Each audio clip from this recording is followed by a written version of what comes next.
말씀을 듣겠습니다. 오늘 말씀은 변화산의 기적이라는 제목을 가지고 같이 은혜를 나누고자 합니다. 오늘은 3월 첫 주로요.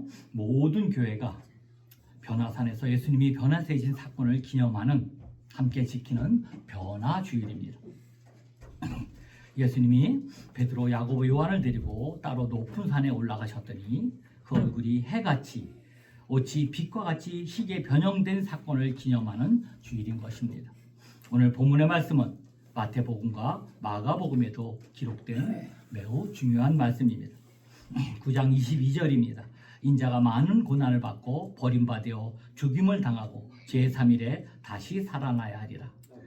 9장 28절입니다. 이 말씀을 하신 후 8일쯤 되어 예수께서 베드로와 요한과 야고보를 데리러 기도하시러 산에 올라가사라는 말씀이 있습니다.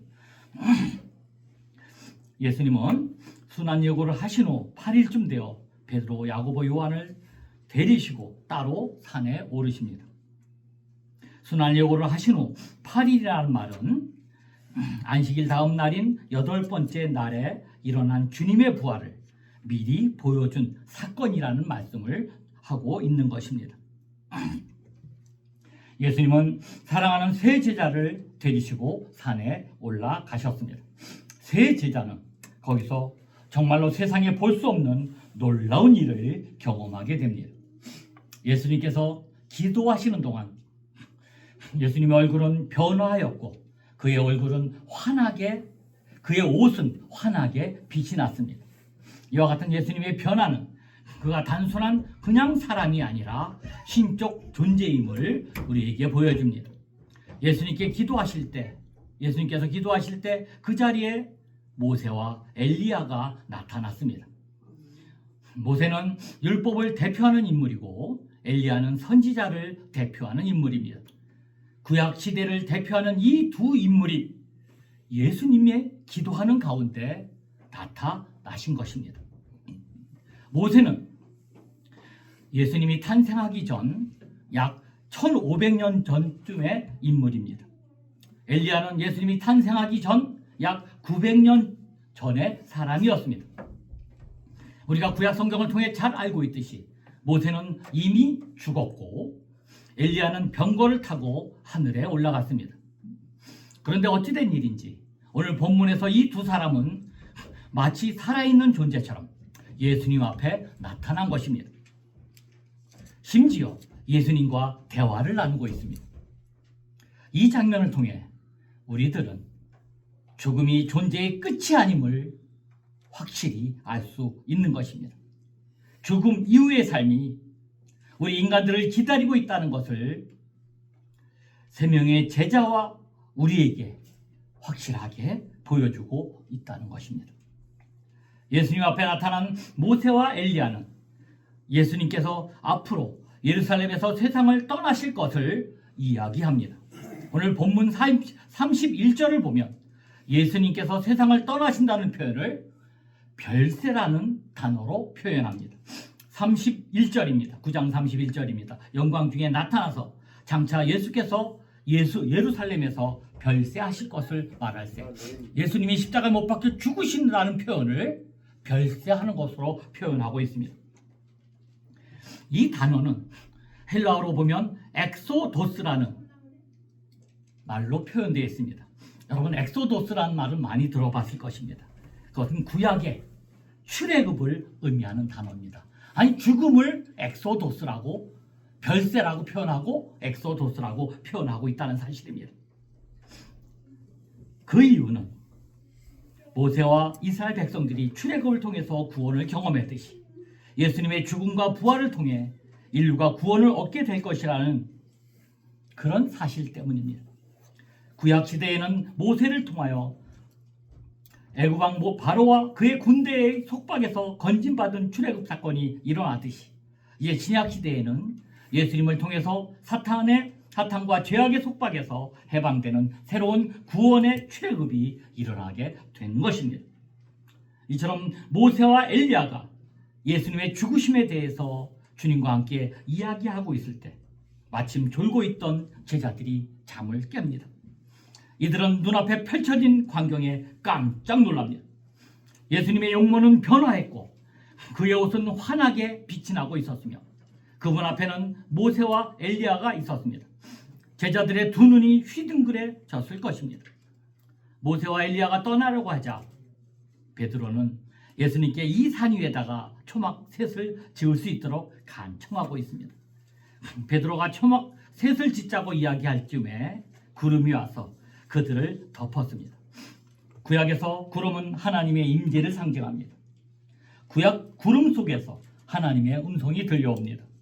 그 내용은 예수님이 바로 하나님의 아들이며 그가 하나님의 택하신 자이기에 저희 말을 들으라는 것이었습니다.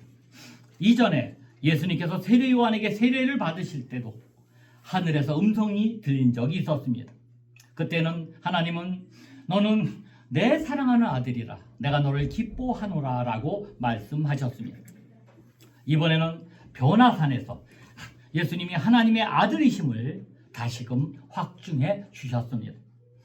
이 대단히 놀라운 사건을 통해 우리에게 주시고자 하시는 귀한 교훈은 무엇일까요? 첫 번째로 왜 예수님은 여러 제자 중에 이 세 명만 베드로, 야고보, 요한만 데리고 따로 산에 오르셨을까요?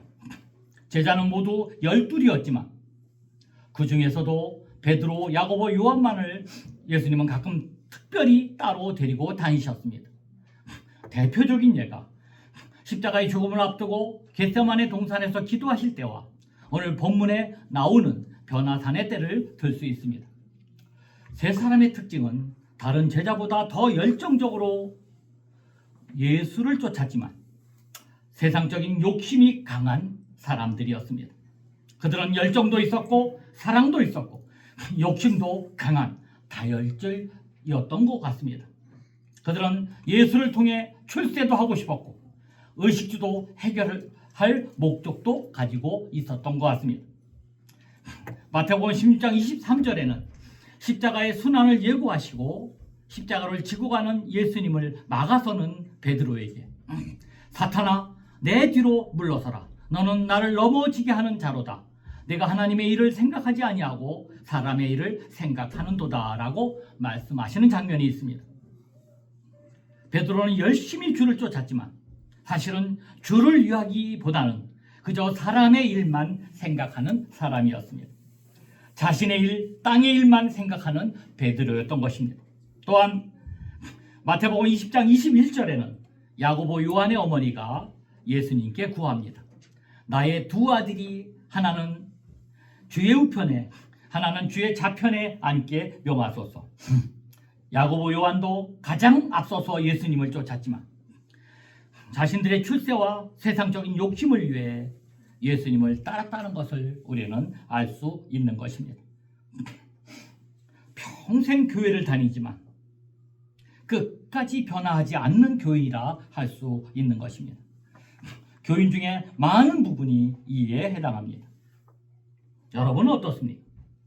교회를 다니고 예수를 믿는 이유가 오직 이 땅에서의 출세와 건강, 부귀와 영화와 안위만을 혹시 목적으로 하지 않습니까? 세상과 거는 비교도 되지 않는 주님의 십자가와 구원과 영생에는 전혀 관심이 없지는 않습니까? 이런 이유 때문에 예수님은 매우 답답하셨습니다. 물론 세상의 부귀영화도 아주 중요합니다.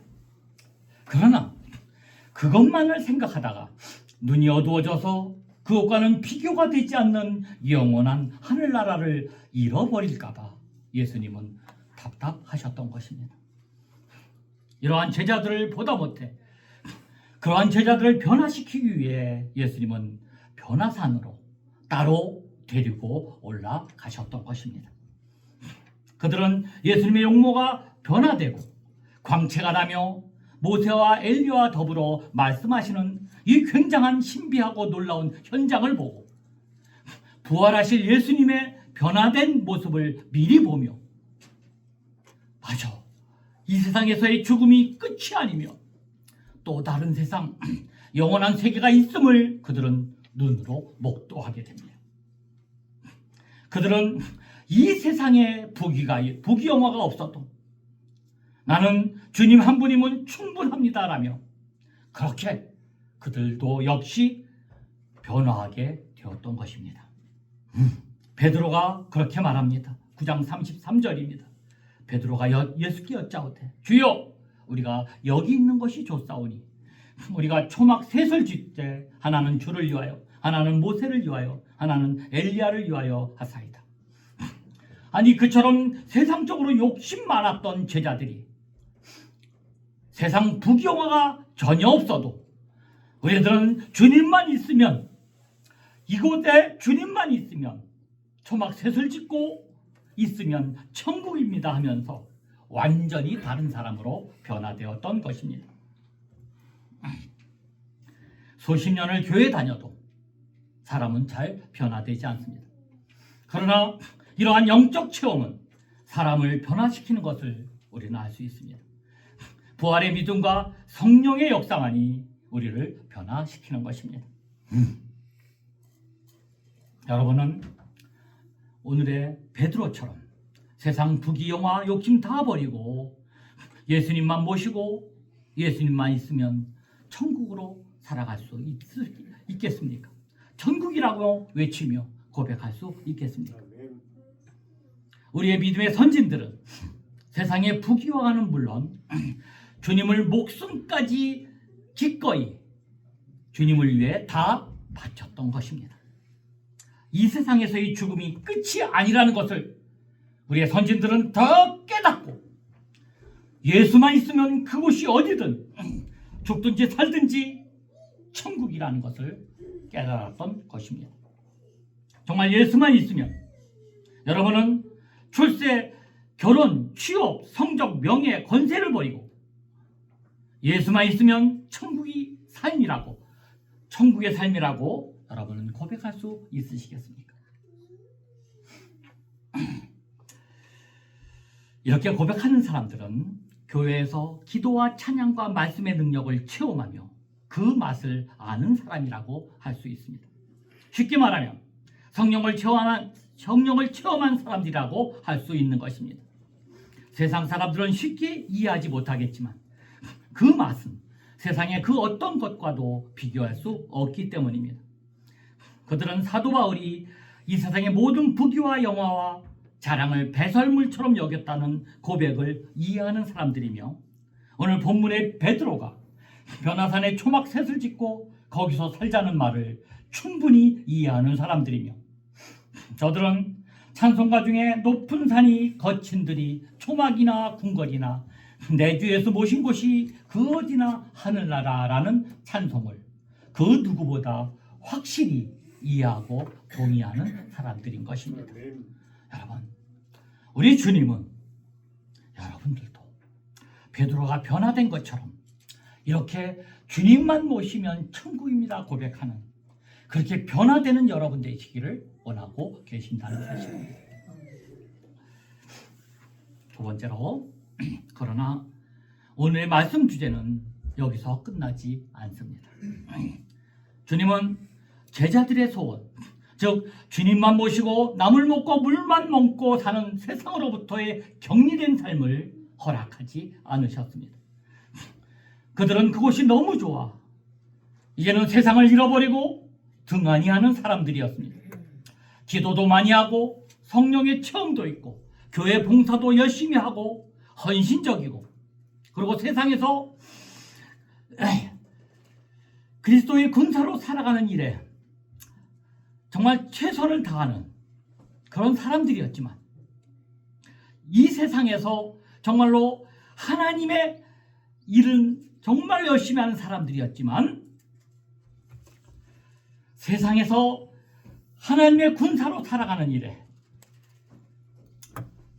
일에는 거의 관심이 없는 사람들이었던 것입니다.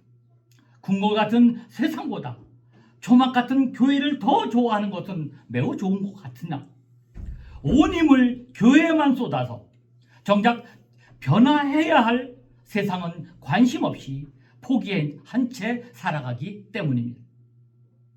세상 어떤 부귀영화도 주님을 모시고 사는 삶에 비하면 비교도 되지 않는 삶이지만 변화된 후에는 산에서 내려가라라고 주님은 분명하게 말씀하고 계신 것입니다. 제자들은 놀라운 영적 체험을 한 후에 그곳에서 내려오고 싶지 않았지만 조막셋을 짓고 그곳에서 살자고 하였지만 예수님은 여기가 좋사오니 하는 제자들에게 일어나라라고 말씀하십니다. 오늘 본문의 평행 구절인 마태복음 17장 7절입니다. 예수께서 나와 그들에게 손을 대시며 이르시되 일어나라 두려워 말라 하시니 그것은 신비한 하늘을 체험한 것 못지않게 중요한 일이 있기 때문입니다. 산 아래에는 귀신이 들려 갑자기 소리 지르고 거품을 흘리며 격려를 일으키는 이가 있었습니다.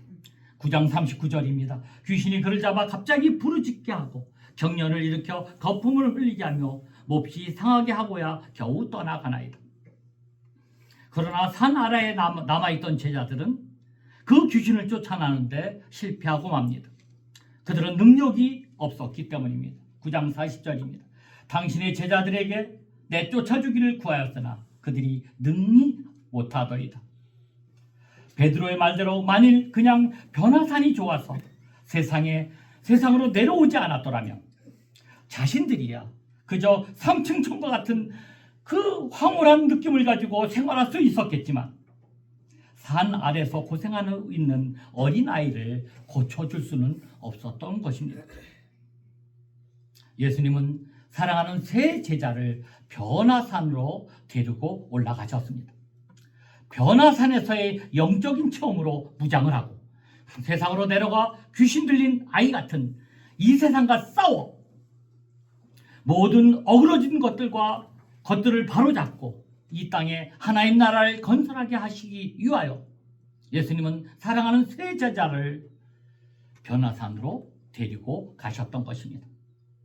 그와 같은 하나님의 뜻은 지금도 여전히 똑같으시지만 여전히 많은 교인들은 예수님의 제자들과 마찬가지로 변화산으로 올라가려고 하지 아니하고 그냥 변화산 밑에 무능한 교인으로 머물러 있기를 원하거나 변화산에 이미 올라가 능력은 받았지만 세상에 대하여 부정적이고 무관심한 사람으로 그냥 머물러 있기를 원하는 사람들이 많다는 사실입니다.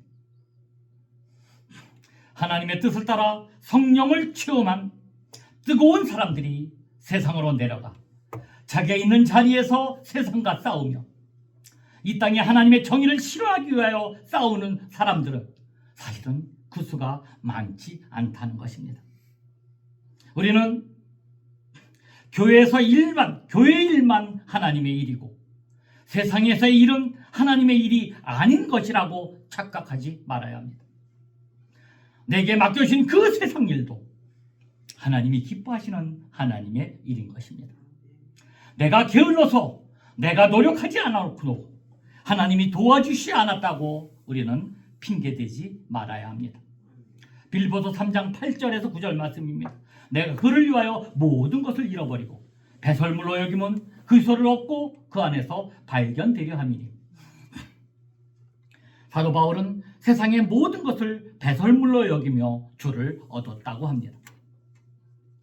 그러면 우리가 가진 모든 것을 다 버려버리고 이 세상에서 거지처럼 살아야 하는 것이 하나님의 뜻이란 말입니까?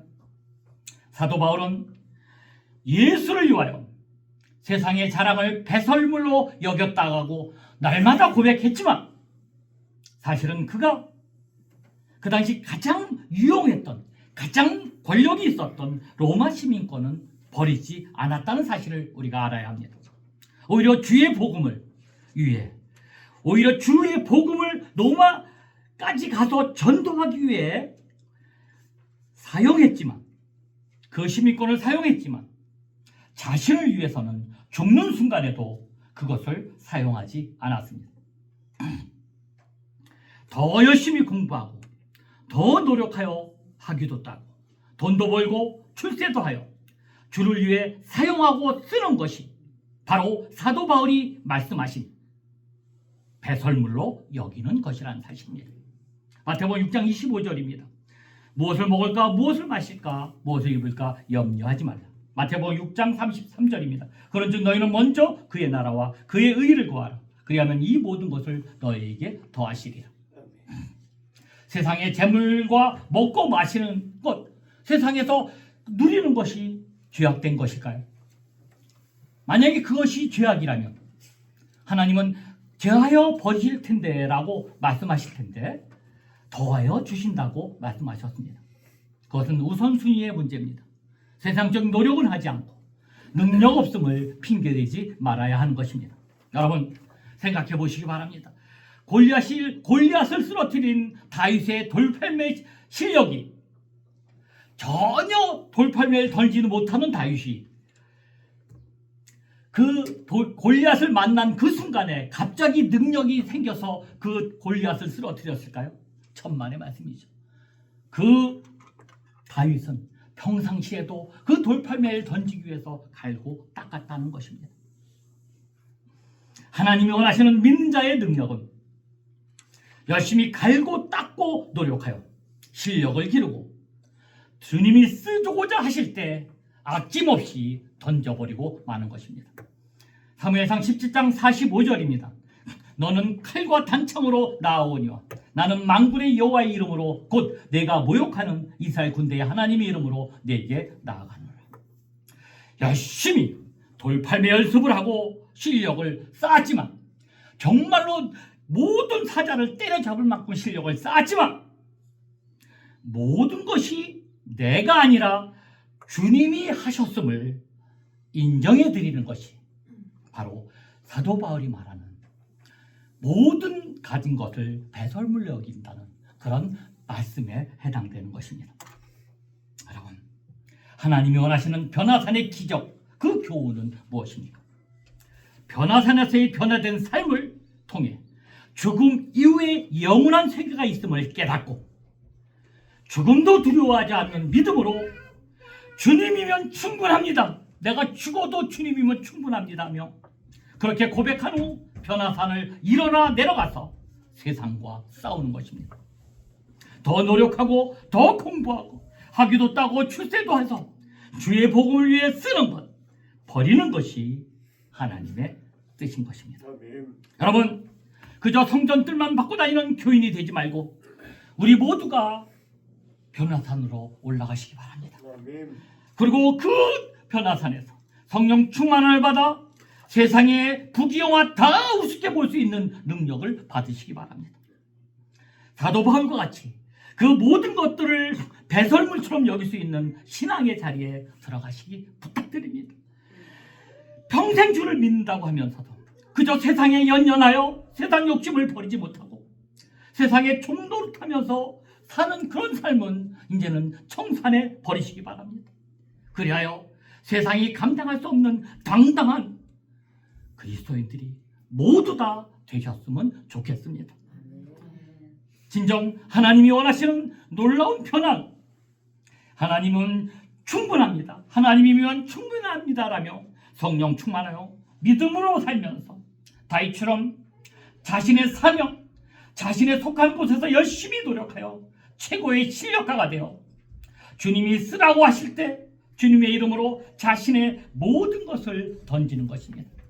우리는 믿음으로 이긴 싸움을 싸워야만 하는 것입니다. 믿음이 없는 자에게 그 싸움은 이길 수 없는 싸움이지만 믿음이 있는 자에게 그 싸움은 이긴 싸움입니다. 더 이상 우리는 물러설 수 없습니다. 더 이상 이긴 싸움에서 패배할 수 없는 것입니다. 여러분, 세상을 이렇게 더 내버려 두어서는 안 됩니다. 변화의 힘을 가지고 세상에 내려가서 이 땅에 하나님 나라를 건설해내는 하나님의 사람들이 다 될 수 있기를 간절히 축원드립니다. 오늘 여러분은 어디에 머물고 계십니까? 변화에 대한 부담 때문에 여전히 변화산에 올라가지 못하고 그저 성전 뜰만 밟고 다니는 분들이 혹시 아니십니까? 전투에 대한 부담 때문에 여전히 변화산 위에서 초막샘만을 짓고 그저 영적인 속꿉장난만 하고 계시는 분들은 혹시 아니십니까? 우리에게 주신 주님의 위대한 명령에 두려워 말고 이제부터 도전하였으면 좋겠습니다. 변화산에 올라갑시다. 세상이 우습게 보이는 그 근사한 자리에 한번 서보시기 바랍니다. 그리고 그 능력을 가지고 세상으로 다시 내려와 세상과 싸우시기 바랍니다. 일어나라 하신 주님의 말씀대로 두려움을 벗어버리고 모두 다 일어서시기 바랍니다. 주가 주신 능력으로 일어서는 것도 중요하지만 주가 주신 능력으로 세상과 싸우는 것은 훨씬 더 중요한 일입니다. 주가 주신 능력으로 일어날 뿐 아니라 주가 주신 능력으로 세상과 싸워 승리함으로 이 땅에 하나님의 나라를 건설해 나가는 사람들이 다 되시기를 주님 여러분 간절히 축원드립니다. 이 시간 잠깐만 기도했으면 좋겠어요. 이렇게 기도합니다. 이 혼돈의 세상에서 주님이 변화되신 것처럼 나도 주님의 은혜로 변화되게 하소서. 주님의 뜻대로 주님이면 충분한 믿음을 가지게 하소서. 두 번째로 주님이 주신 능력으로 세상을 변화시키는 사명 감당하게 하옵소서. 세 번째로 이 모든 것 주님 뜻대로 도전하는 내가 되게 하옵소서라고 간절한 마음으로 우리 한번 주여 한번 외치고 기도합니다. 2분간만 기도합니다. 주여 외칩니다. 주여 하나님 이 시간도 역사하여 주옵소서. 하나님 함께하여 주옵소서. 이끌어 주옵소서. 하나님 이제부터는 주님의 뜻대로 올라가기로 원합니다. 살아가기로 원합니다. 하는 주여 주시고 인도하여 주옵소서. 주여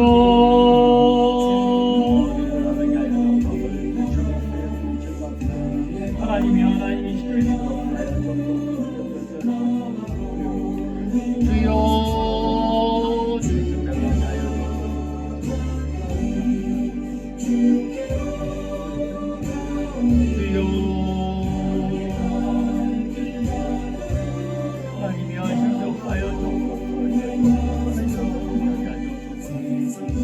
하나님이 함께 하시고